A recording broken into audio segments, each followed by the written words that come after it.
of Lagos State. And it's just on the rule of law and how we use our digital infrastructure. So about 3 days ago, there was news came out that someone had a cub, a lion, in a building in Victoria Island. It was carried on the news, channels showed it, and the police said they've invited the man to come to their office. The estate agent said the man signed for it to be a residential building, and they were basically looking for the man. And I was asking myself a question. This man paid rent. He paid using an account. That account has a BVN. BVN has name, phone number, picture. Why are we looking for the man? So the question I wanted to ask is, as a former governor of Lagos State, how are we using our digital infrastructure to improve the rule of law? Why should the police be looking for a man that has BVN and all those details? Thank you.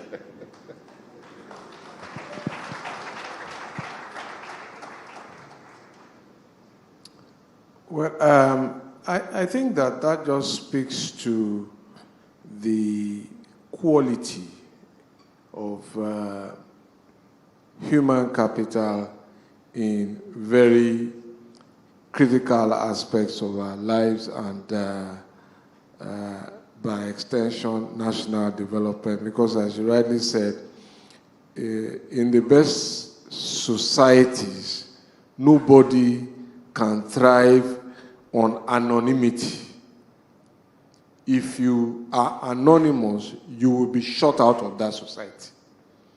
And that is the whole idea of BVNs, NINs, and all of that. So it's surprising to me. Unless, of course, the person has taken flight, which is possible. But even then, the person can't just disappear. Because you would then be able to monitor, for example, whether he's operating his account and whether he's operating his telephone device, as to be able to then say this person is operating from here. So it's a question of the capacity that exists in that regard. But the person can't disappear. My question goes to Her Excellency, Dr. Amina. You started on with this very eloquent intervention around education and its connectivity to national development through R&D innovation. In Nigeria, we seem to have we always call it a unique situation. Today we have far more private universities than government-owned universities. We also have a situation where it would appear that a number of the lecturers in these government-owned universities also double as lecturers in the private universities. When it comes to research and development rankings, the leading university, University of Ibadan, is in perhaps the rank of 4,000 or thereabout in a list of over 9,000 universities ranked in the world. What exactly are we not getting right in terms of research and development? How do we bridge town and gown and ensure that this R&D actually takes us to national development? Thank you for this question. I'll tackle the first part, which is the ranking. The ranking of universities is very often by virtue of output of the academic staff. And the output is measured in terms of publications, and very often the publication have to be in some what we call high-impact journals. And by virtue of the output of the faculties, by virtue of the output, and of course the visibility, the ranking will go up.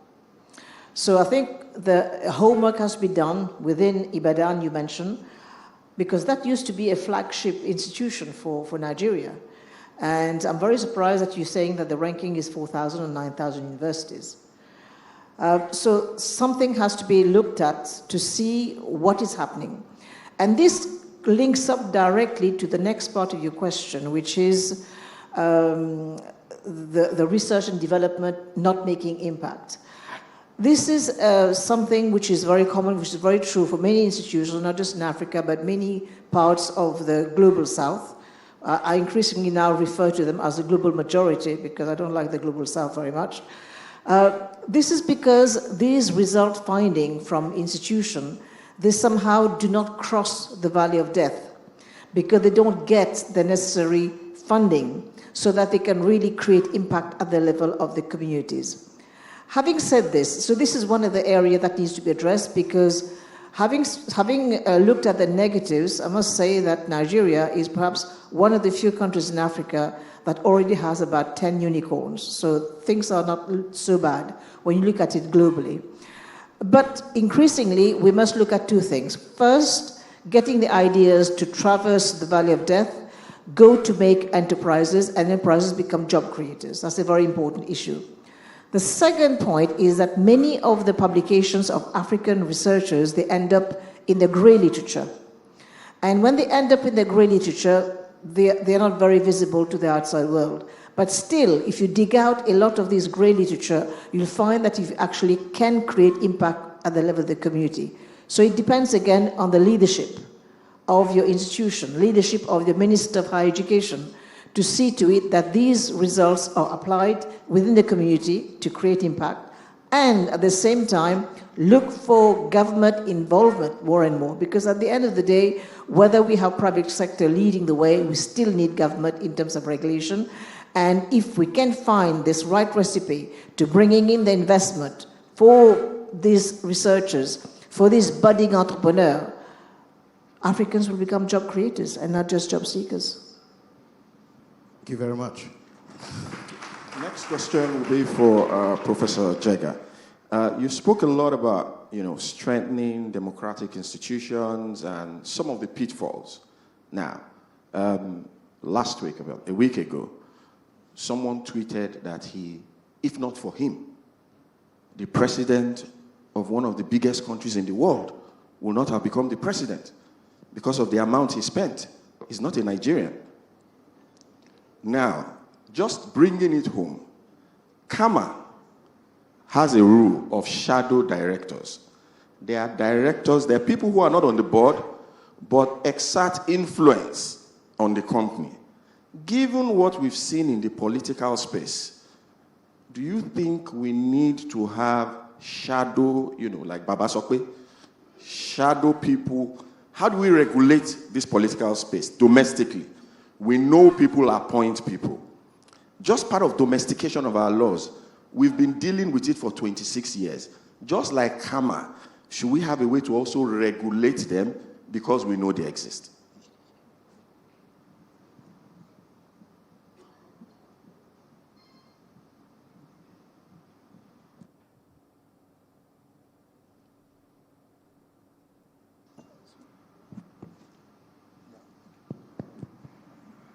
Thank you very much for the question. If I understand the question well, I think that regulation is good, and but it has to have a clear framework, and it has to be transparent. So the idea of shadow regulation, to my mind, is we should do better. If we are going to regulate, let's regulate quite effectively, rather than use an undercover or underhand process. With regards to the issue of it's a different matter if individuals want transparency and accountability and want to establish a structure through which they can monitor what is happening in the governance space. As you know, it's in the news, the issue of Pat Utomi and his colleagues and the security agencies who thought that this is something that shouldn't happen in a presidential system and so on. To my mind, civil society organizations can establish structures and monitor what is going on in government for the purposes of transparency. So long as what they are doing is very clear, there is a clear framework, I think it's possible to do it. But otherwise, if it is shadowy and not transparent, I think it's a problem. Thank you very much, Prof. Your Excellency, Governor Soludo, I don't know if you were listening to Professor Jega while you were in the green room. So I want to give you a right of response to a few things, and I can just recap on that. He talked about strengthening democratic institutions, and he went from the legislature all the way to the press and then to executive powers.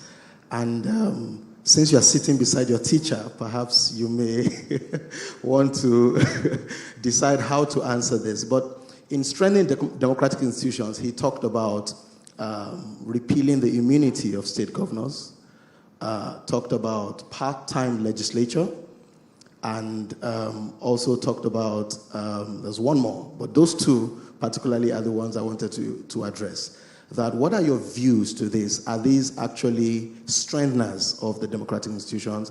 And more importantly, who should lead the charge in that kind of intervention? Immunity clause and... part-time legislature, especially at state assembly, he said.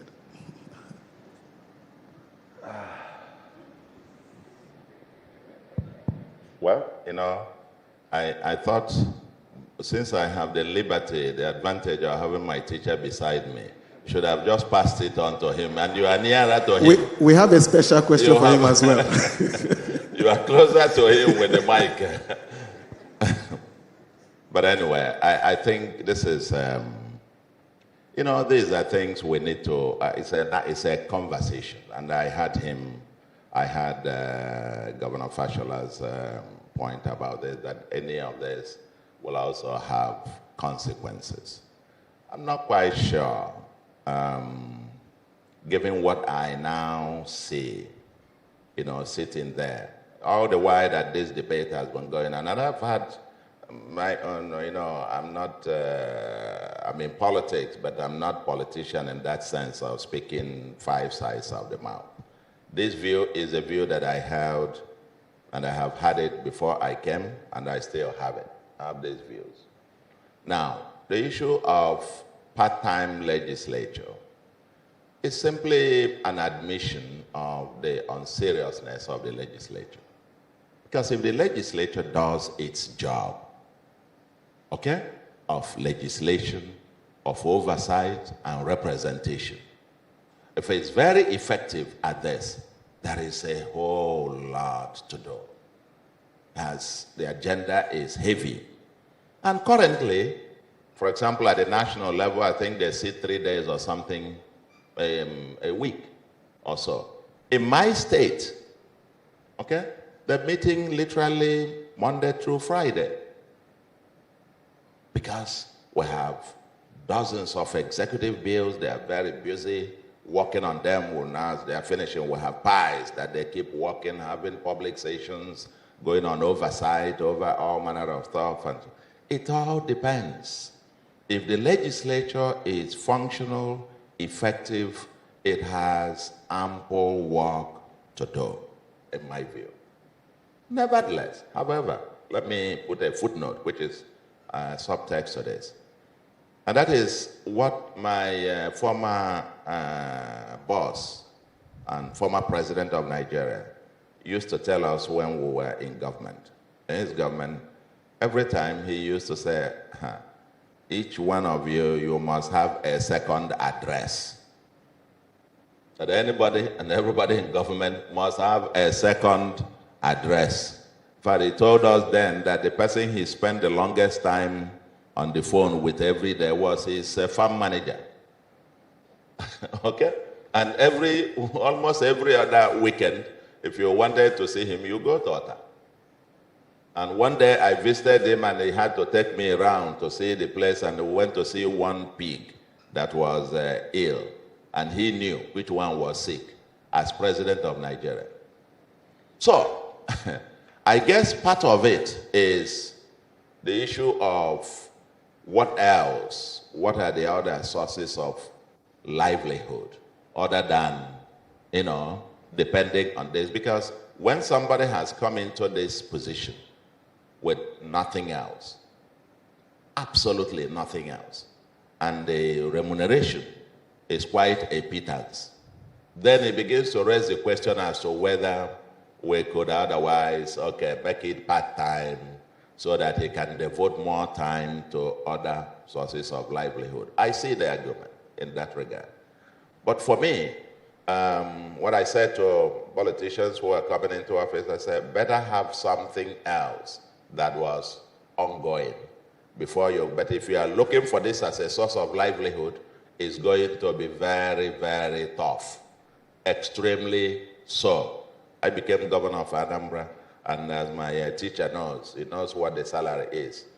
When they came to me for my said to bring my account number, and I asked them, what's the salary? And they showed it to me. I said, no, it must be wrong. Something 100,000 is my salary. I said, no, this must be, go and check. And they went and checked and came back. Meanwhile, in the previous year, before I joined in, the tax I paid to the state government happened to be very multiples of what they were now going to be paying me. So I decided to say, now, wait, I'm coming. I have not received a kobo impairment in protest of that payment. So there is the issue of remuneration, requiring people to now have something else to do rather than this as effective. But there is a conflict, which is effectiveness of the job. If you leave that as a part-time, then the job of the legislature will never in my view, will never get done. That's number one. Number two, for executive thing about immunity or non-immunity, as a person, I'm indifferent.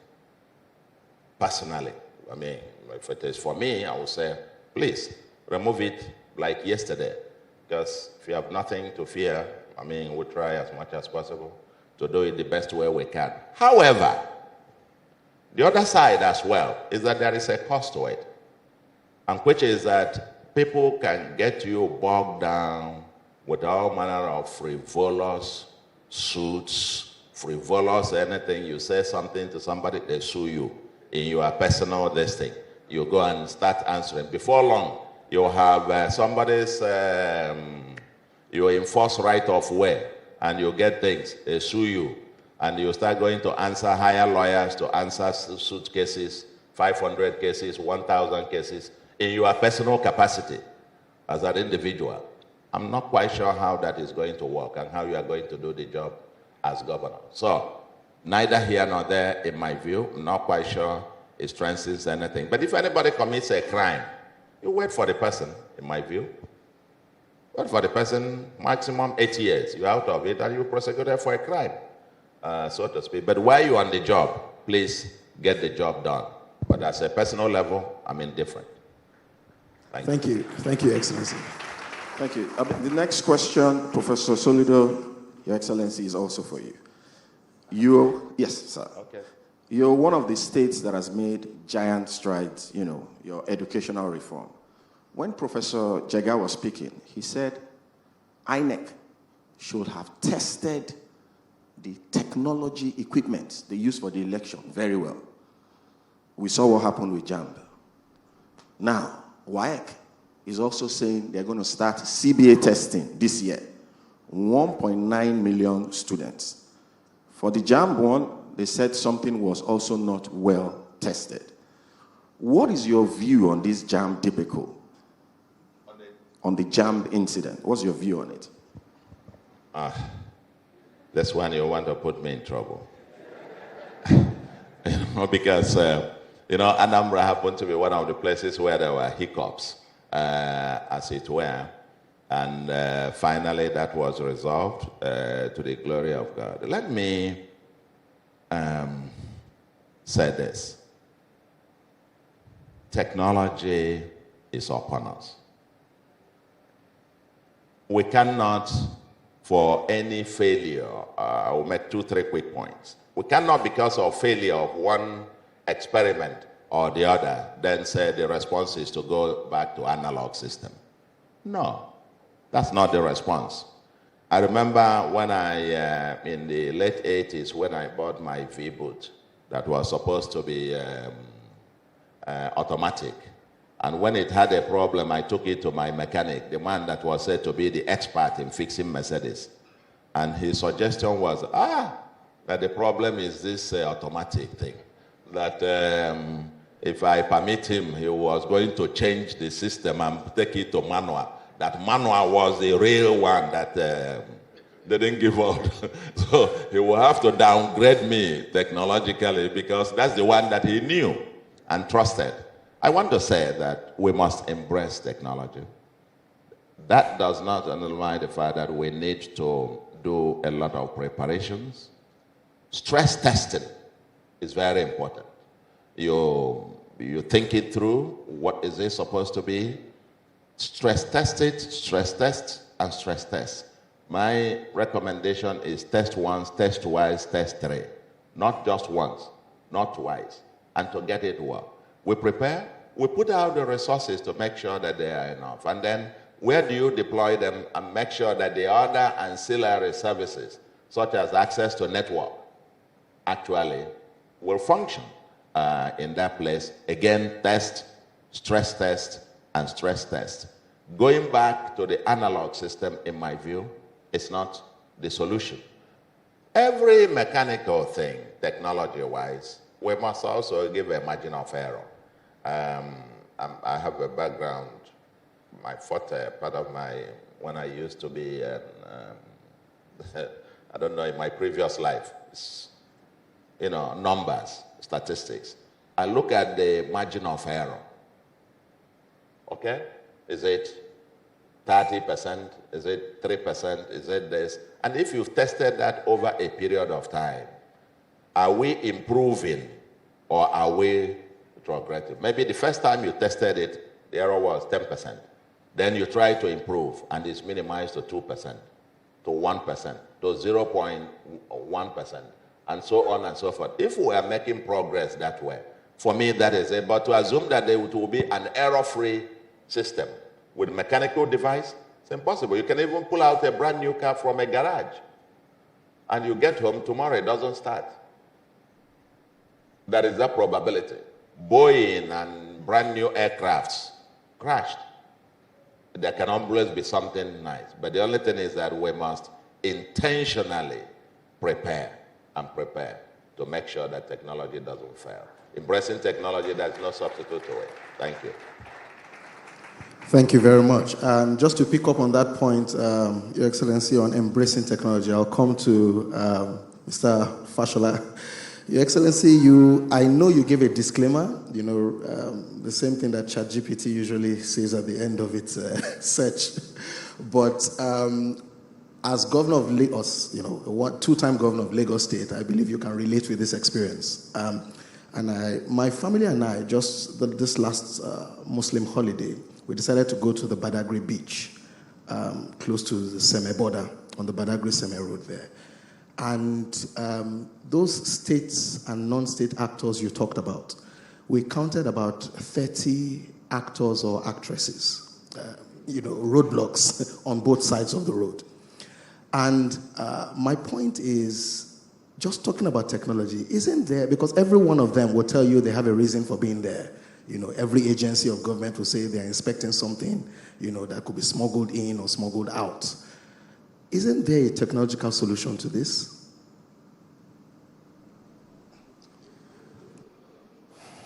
I am in retirement now.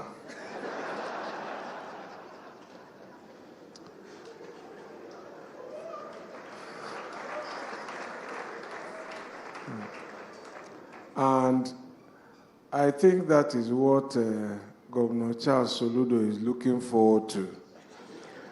When he came in and they were reading his citation, they showed that he became a professor at 38. And I told him that's too much akukwo. So, maybe he might help us with the problems now, because they understand the language that those people are speaking. I left 2 years ago. But seriously, there is it's a trade-off. We don't want stops and searches, but data will show that they have yielded troves of evidence. They have yielded very valuable apprehensions. But how do we find the balance and migrate from only those physical methods? And I think that's the point you raised, and it's to ask, what are they looking for? They're probably looking for people who are purveying arms illicitly, for example. What is the possible technology by which we can probably apprehend a car that is carrying in its boot somebody who has been kidnapped, except perhaps some of those random searches? But in the event, we then have people who have no authority at all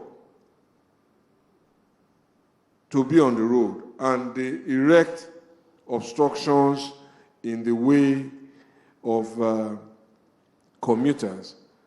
Of course, there will be a mixture in some places and totally a separation in other places. I honestly can only recall that in the time that I was governor, we had a problem like that across the country that we discussed at the National Economic Council, and then we resolved that all governors should work within their zones to curtail, bring down, or reduce the number of these illegal roadblocks, because they were translating to very measurable increases in cost of services, cost of food, and cost of living. And I think that we succeeded in the main at the time. And I think it's something to go back to now, to review what is necessary, what is unnecessary, and also, as commuters, as citizens, the presence of law enforcement on the highway offers a measure of confidence as we encounter them. But they must not then become the point of pauperization, if you like, as they extort or people do that. So there's a trade-off somewhere, and if there's technology that helps to then address some of what they do, or all of what they do, and we can, as it were, dispense with them, bring it on. Thank you very much. Thank you. Next question is for President Aminat. So Africa has about maybe 10, 11 unicorns. 30% of those unicorns were started by people who schooled locally in Nigeria. Now, over the last 26 years, we've had about 160 private universities. But there's an issue with the jobs. So there was an article in Bloomberg yesterday or 2 days ago, which said African MBA students, as a share of applications coming into the US, has grown from 4% in 2019 to 27% African applicants by 2024, led predominantly by Nigeria and Ghana. The reason they gave for that is that the African economies are churning out a lot of graduates, and the domestic economies cannot provide enough jobs for them. So as we embark on educational reforms, how do African economies create the atmosphere, the environment, to create enough jobs for these people? Because even the ones we have now, we've got a problem of getting them employed. Thank you.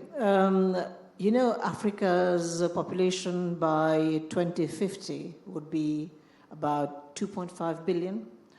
And if you look at the percentage of young people, we are talking about those with the median age of 14 to about 20, 24. So the issue is there in terms of what increasingly people are referring to as the youth dividend. Now, and if you put that globally, if you look at the European continent, it's aging. Japan is aging. So this continent has the ability to be the supplier of manpower to the whole world. But Africa also needs her own manpower for her own development. Now, what kind of development do we want? There are economies, for example, if you look at a country like Austria, if you look at a country like Switzerland, for example, they have not gone into tertiary education, PhDs and all that. They have focused at a certain level. And if you look at the entrance in Switzerland, for example, a PhD program, you find it is quite a small percentage. So what we will have to do here on this continent is look at the creative sector, but not forgetting as well, we heard a lot about technology, what technology will do in terms of a disruptor for jobs. So there has to be a big rethink of the productive sectors which will absorb a lot of this manpower. The other thing is that while we are producing so many graduates, what are the absorptive capacity of various sectors? Again, I'll come back to this issue of sectors like science-related, IT-related, you name it, production. And so we're going to have everything. But I think one sector, and I keep saying this, it may sound like a broken record, where Africa stands to really make an impact is the sector of agriculture. If you look at the entire value chain, we really have a potential to make a dent because A, we'll become food sovereign, and I'm not using the word food security here, I'm using food sovereignty. The second thing is that if you start transforming at all levels through innovative practices, we can create lots of jobs for our youth. And don't forget, these are the figures from the African Development Bank, that the sector of agriculture is already a $1 trillion business. That's one thing. If you look at the sector of energy, we've had many companies operating. We've seen, for example, Mkopa, for example, in Mali that had started for energy. So we need to be able to provide energy to 600 million people every day on Africa that go without electricity. So the potential is there. But how now do we actually articulate our decision-making, our strategy to bring energy, to bring water, to bring food? And this morning I was reading something which was amazing. 50% of Africa's water is located in a country called DRC. 50%. And yet we find that so many other areas in Africa, they are without water. So let us get back to basics. Let us look at what we have in terms of strength, what we have in terms of weaknesses. And increasingly, we need to convince operators, we need to convince many stakeholders to come and invest in Africa. Why it matters to invest in Africa, then you solve the immigration problem. And this is something that we have to be worried. I mean, while people talk about immigration, automatically people look at people dying in the Mediterranean. But immigration is happening intra-Africa, and nobody's talking about it. So we need to really strategize to develop key sectors that will create jobs and that will empower young people as well to become job creators. And technology actually has the means of doing that. And there are many good examples. I won't have time to go into all of it, but telemedicine, where people don't have access to doctors, and yet there's so much that can be done. Drone technology for delivering resources to places which are really remote. All these are tried and tested examples, but we're going to have a rethink at the level of the continent to see how we can transform our human resource into human capital and create jobs for our youth. Thank you. Thank you. Your Excellency, before you put down the microphone, the next question is also for you. Yes. And you have to agree that we have to touch on this subject. Democracy is about inclusion. You were, as the first female president of your country. In Nigeria, where we are, perhaps the legislative representation, female legislative representation, is still probably under 6% of the total number of lawmakers at the federal level. In the past 3 or 4 months, there's been a back and forth between a certain male legislator and female legislator. We still do not have a female state governor. And I have 1 wife and 3 daughters. So what are we afraid of? Just to put it clearly. Thank you. Well, I will start with a cliche. I'll say that a bird cannot fly with 1 wing. So a bird, it cannot fly with 1 wing. So if we really want the economy of any country to move, we're going to have to be as inclusive as possible. And we have also good examples. I'll go back to 1 country, Rwanda, for example. It had started with a genocide, 1994, and the country has really brought in, I think it's one of the countries in Africa with the highest representation of female. Next one, I think, is South Africa and Ethiopia. And if you do a correlation, you'll find that these countries that have been inclusive, that have included many more female, these countries have been more prosperous, right? And they have moved very, very fast. So I think we just have to come walk the talk. And if you say we're going to be inclusive, let it not be a slogan. Let it really become a reality. And for your daughters, just like I have daughters, like I was a daughter at some point as well, there's one thing that we're going to have to teach our girls. We're going to have to teach them to take risk. I did. I took risk, right? Then the second thing I have in terms of messaging, and it may sound funny, marry well. Choose your partner. While behind every man's success there is a woman, behind every woman's success there is a family. So we need the supportive husbands. We need them to actually bring them on board. Now, the other thing I just want to quickly react on, you mentioned democracy, right? Democracy is a word which has been used and abused, right? What do we really mean by democratic process? Very often people say, oh, free and fair election. Yes, that's one component. The other component is good governance, has been mentioned so many times before. It means an independent judiciary. It means a free media, precisely to address the issue of free speech.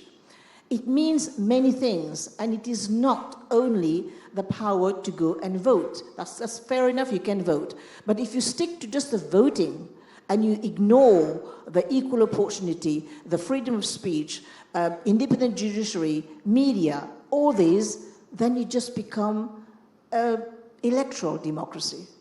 And I don't think that serves any purpose whatsoever.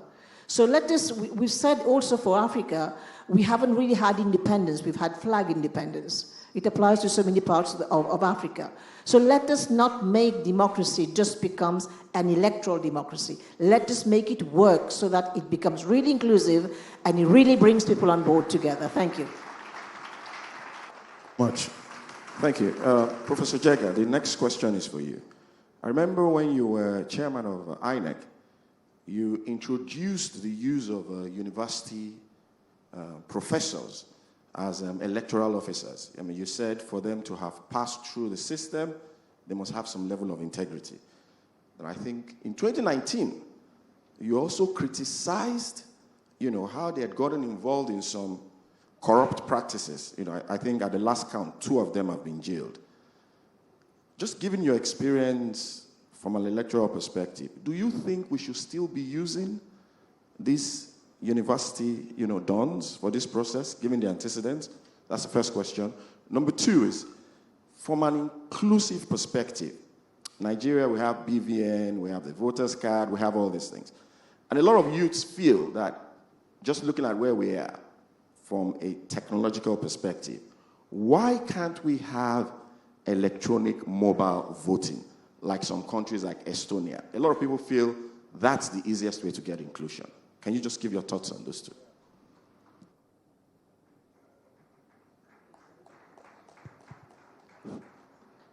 Thank you very much. I will start with your second question. I think we have to understand the need to make haste slowly. We want to scale up the use of technology. But if we do a realistic assessment, we see that there are a lot of gaps in technology infrastructure which will constrain how far you go in terms of the use of technology. So, I mean, Estonia, yes, they use internet voting and so on. It's a very small country, but of course they are more advanced in terms of the infrastructure that can help use technology. In Nigeria, you are still struggling with internet service, even in some major cities, in certain areas, you know, not to talk about our rural areas, which are terribly underserved. So if you want to say, I mean, you can't even contemplate that. Secondly, there are serious challenges. We are not even an equipment manufacturer. And you need certain levels of relative independence, you know, in terms of what equipment you can produce. Otherwise, you become hostage to some equipment manufacturers, and it affects the extent to which you can use technology. So that's why I say we need to make haste slowly. There is a lot that we need to do to invest before we can go. People talk about after the 2015 elections, people thought by 2019 we should be using electronic voting. You know, the Indians are still not using electronic voting. They are using something like mechanical voting, you know, and their equipment manufacturers, they are, you know, they have better technological infrastructure than we do. So really we need to make haste slowly. Everybody recognizes that we need to upscale the use of technology, but we have to make sure that we don't take a jump in which there are no steps. You know, you end up really not getting the value that you require in terms of using technology. So my argument is that it's possible, for example,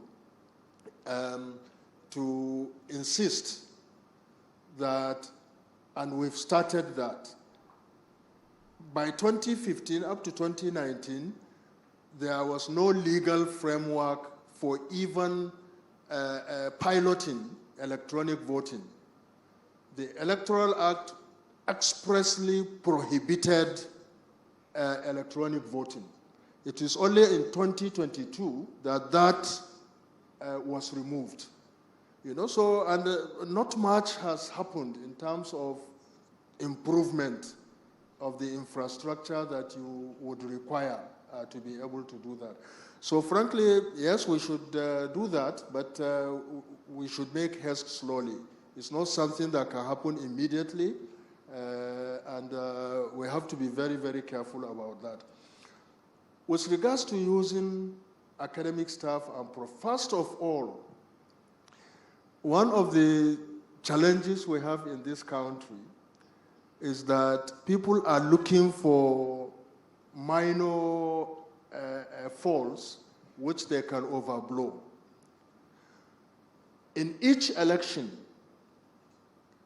we use thousands of university professors and senior lecturers, in some cases even lecturer ones, you know, because we use them for compilation of results and declaration of results at the constituency levels. Now,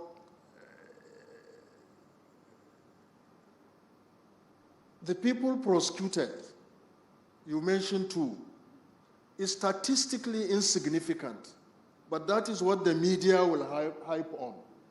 You find two people who have committed an offense, it is what goes in the news, and it is used to make it appear as if all the other professors are fraudulent, as it were.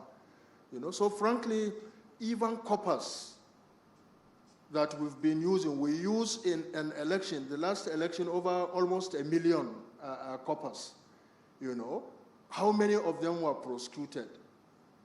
Maybe 10, actually caught with irregularities.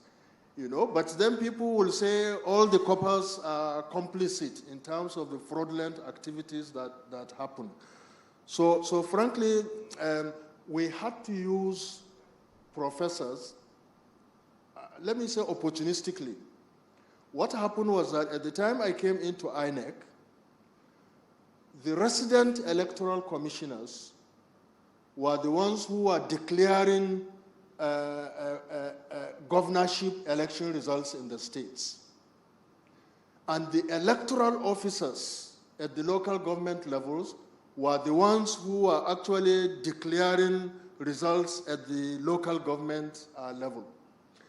These are the same people who, before an election, will deploy, will distribute materials, would be responsible for, will be responsible for retrieval of election materials, and it's very, very clear that, and at the end of it, they will now come and sit overnight and collate the results and declare results.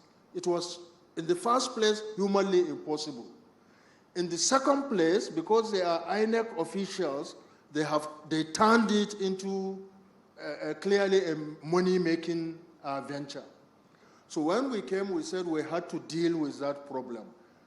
If you are an electoral officer or a resident electoral officer, busy yourself with the preparation and the conduct of election and the retrieval of election materials, which will be required for litigation after results are announced. But you cannot come and sit overnight and declare results of the election. So where can we get people who can help us do that?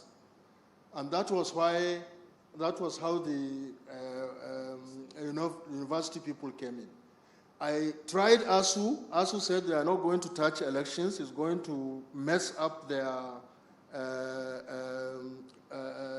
integrity, because election was terrible at the time we came into INEC.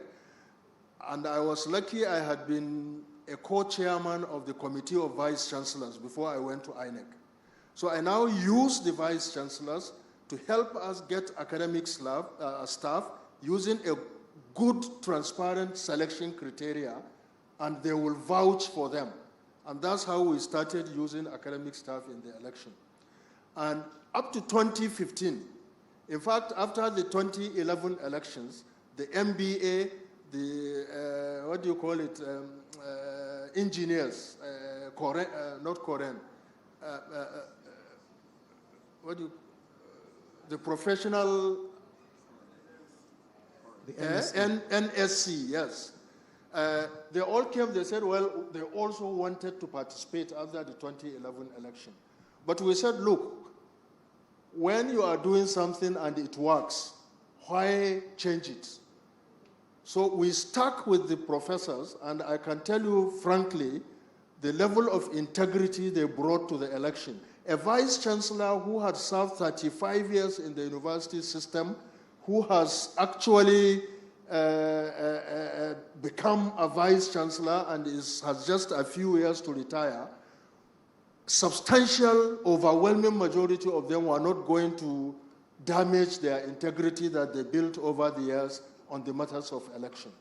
Of course, politicians use all methods of inducement, but the fact that only about 2 professors, not to talk of vice chancellors, professors have actually been prosecuted for electoral offenses, frankly, is statistically insignificant. It's terrible that it has happened, but I don't think it's something you can use to say that we shouldn't use to the election. Follow-on question from online. When you were speaking about, make haste slowly, someone typed in the question online that, but when we were doing trader money, we were using mobile to send it to people. No, I think, okay. I said we're using mobile to send it to people. So I think that from a mobile perspective, are you saying we should give it some time? In your view, are you saying, look, maybe we'll give it 5 years, 6 years, 7 years or something? But should it be something we're looking at? Of course, now that the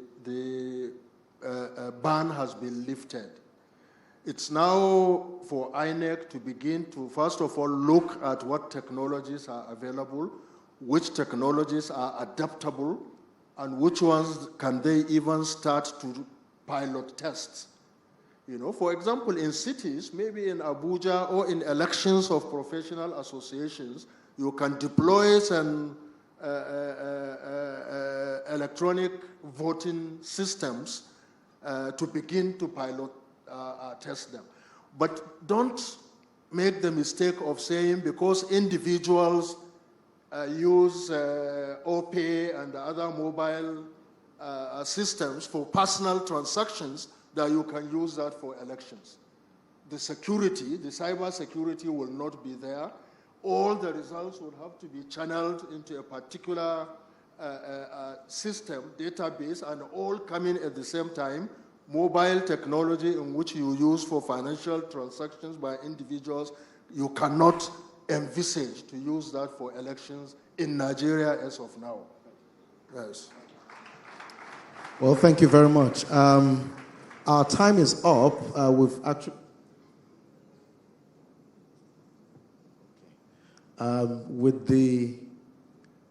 by the authority of the convener, we have another lease of life, if you like, and another round of questions for everyone. And I think the way I want to put it is, as your parting shot, I know Professor Jega had argued against authoritarian reversal, but I would like to ask, let's assume, in a utopian democracy, all the stars are aligned. You have the powers of the legislature, the executive, and the judiciary. What one thing would you do to improve the democratic process in Nigeria? And as the professors will say, discuss 20 marks.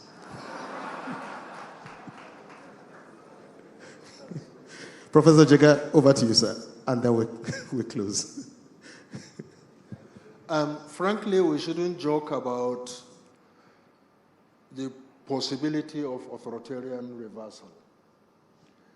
And that's why we all have to be engaged to ensure that the conditions, the possibility is checkmated. First of all, there is what scholars call global resurgence of authoritarianism. And we can see it even in places like the United States of America. In countries like ours that have had a long history of military rule, that are being constrained by the legacies of military rule in the practice of democracy, and in which our politicians are so reckless and so short-sighted, in the way in which they practice democracy, the possibility is always there, as I said, like a sword of Damocles hanging over us. So we have to take it serious, and we all have to be involved about how we can improve, deepen the democratization process, improve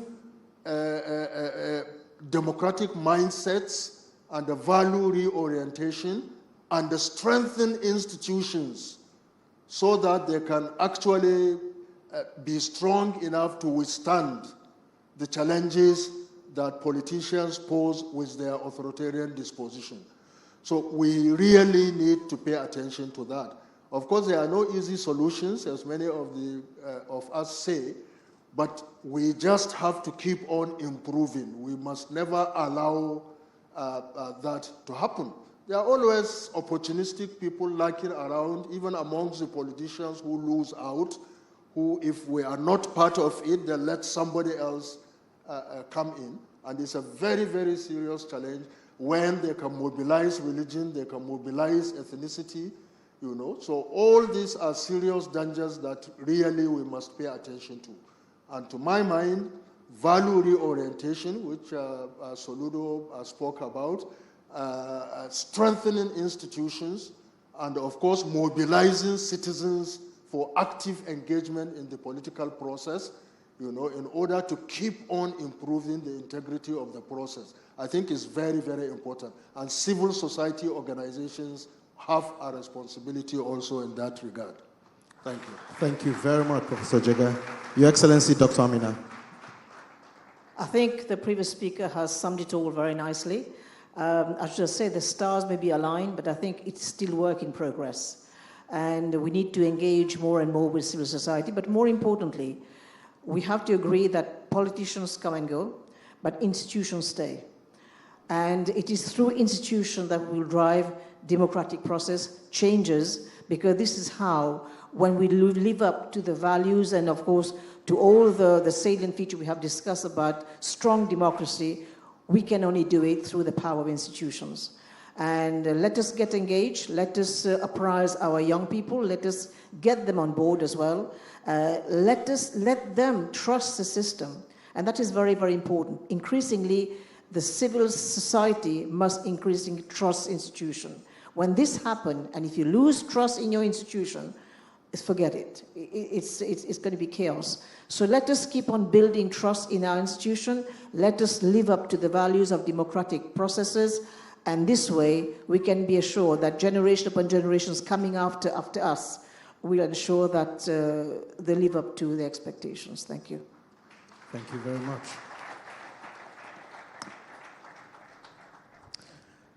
Your Excellency, Governor Fashola, we'd like to take you on word, and then we'll close with His Excellency, Governor Soludo. Well, I think that the only thing I could usefully add is to reiterate the thesis of my intervention, which is that we must remain eternally vigilant about the deepening of the rule of law and the dominion of law and order. All of what has been said about institutions, about compliance and all of that just requires the enthronement of law and order. It is impossible to assume that we would have a perfect collection of compliant people in every community, club, village, or society or country.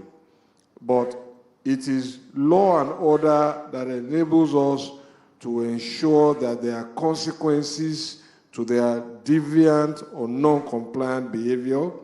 And it is law and order that enables us to protect ourselves from those who want to harm us, either by putting them away through the judicial process and confining them in a correctional institution. Whether or not we can speak freely, we should not assume that there would not be people who would threaten those rights. It is the enthronement of law and order that finally protects those rights in a way that sanctions and inhibits those who threaten it. So, in 2 words, law and order. Thank you very much.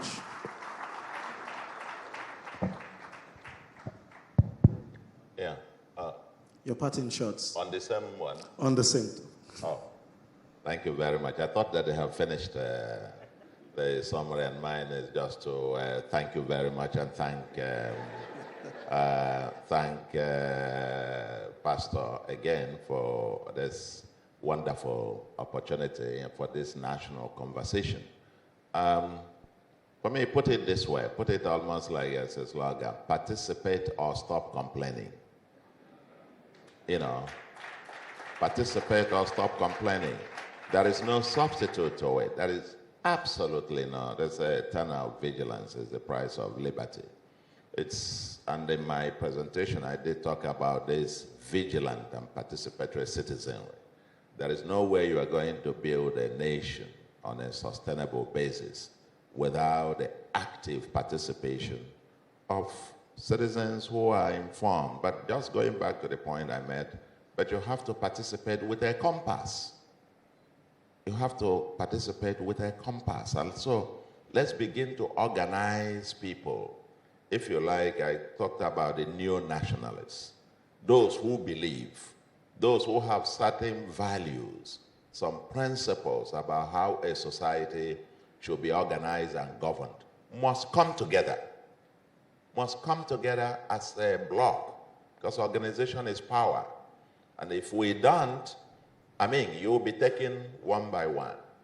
So first, those who are for, those who are here, left or right or center and whatever, let us organize with a compass.